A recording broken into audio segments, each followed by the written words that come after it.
What's up, YouTube? This is Too Raw for TV.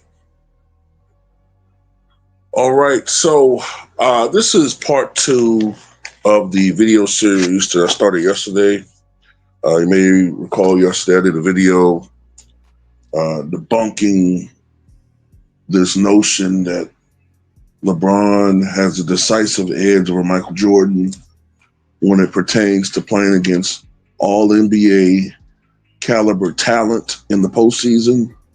And today I'll be debunking this notion that LeBron James has this huge edge when it pertains to all defensive team competition in the postseason. Once again, like yesterday, what causes this misconception is the fact that he played against the Warriors and the Celtics in multiple years. So that plus recency bias, it creates this mental picture that, man, he's going up against all these great teams, right? But then you have to recall that LeBron James has been on great defensive teams for the most part since he's been in the league.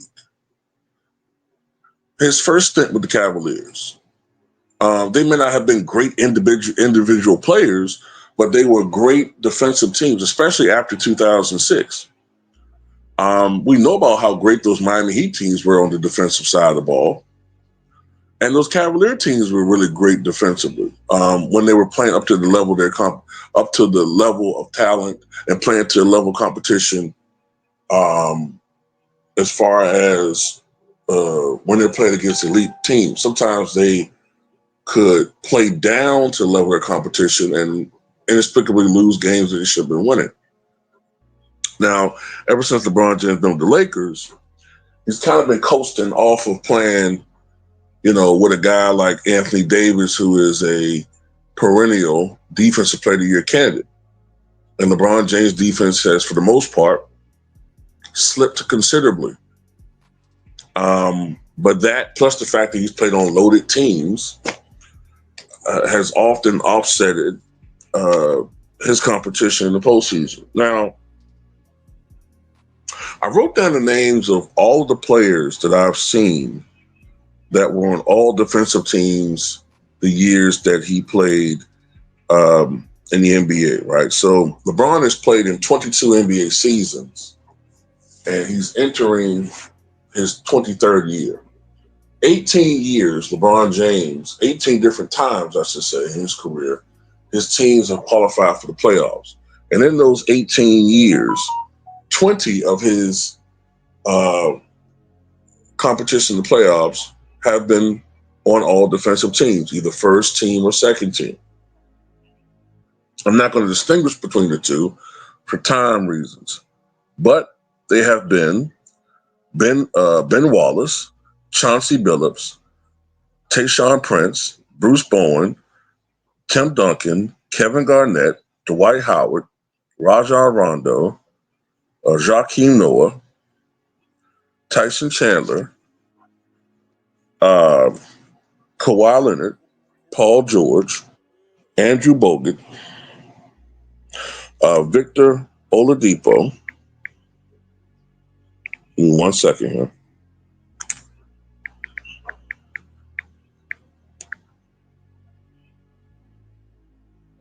Bam Adebayo, Dylan Brooks, Jaren Jackson Jr., Rudy Gobert, and Serge Ibaka. So those are the 20 that he has played against in his NBA career, right?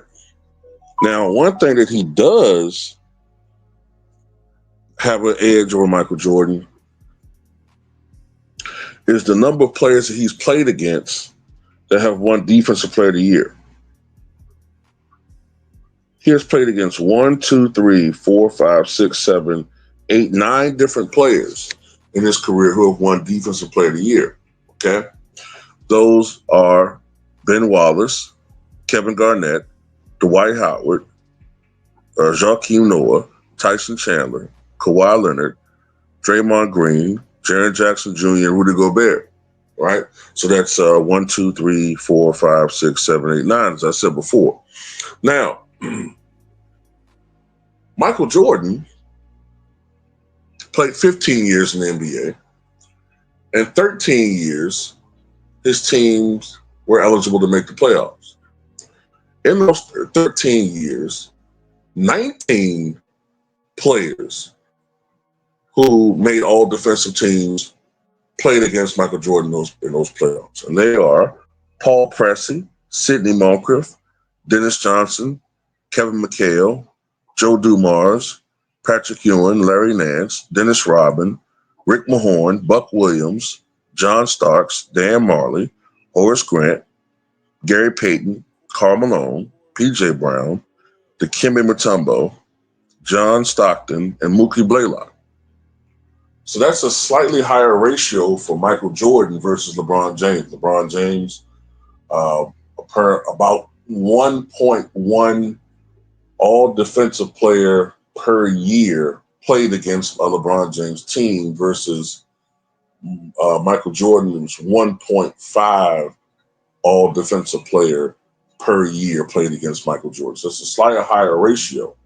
So that has been debunked. Now, as I said with LeBron James, 9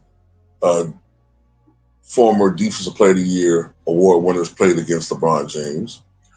For Michael Jordan, that number is 1, 2, 3, 4, 5.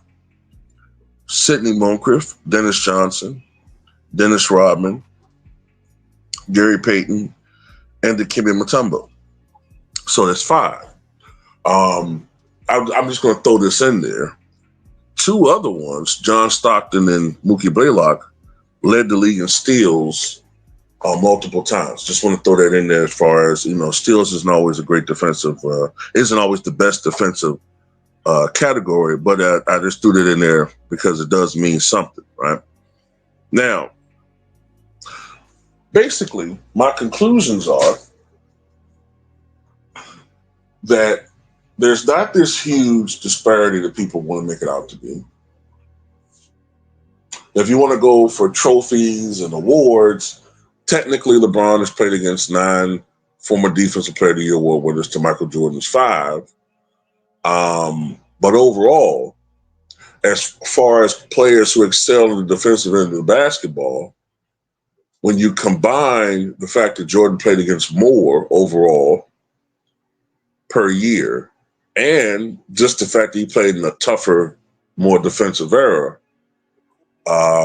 more defense favorable era, the edge goes to Michael Jordan, in my opinion. You know what I'm saying? Especially when you look at the last few years, when it comes to LeBron James, he has struggled. That's another thing I want to point out too.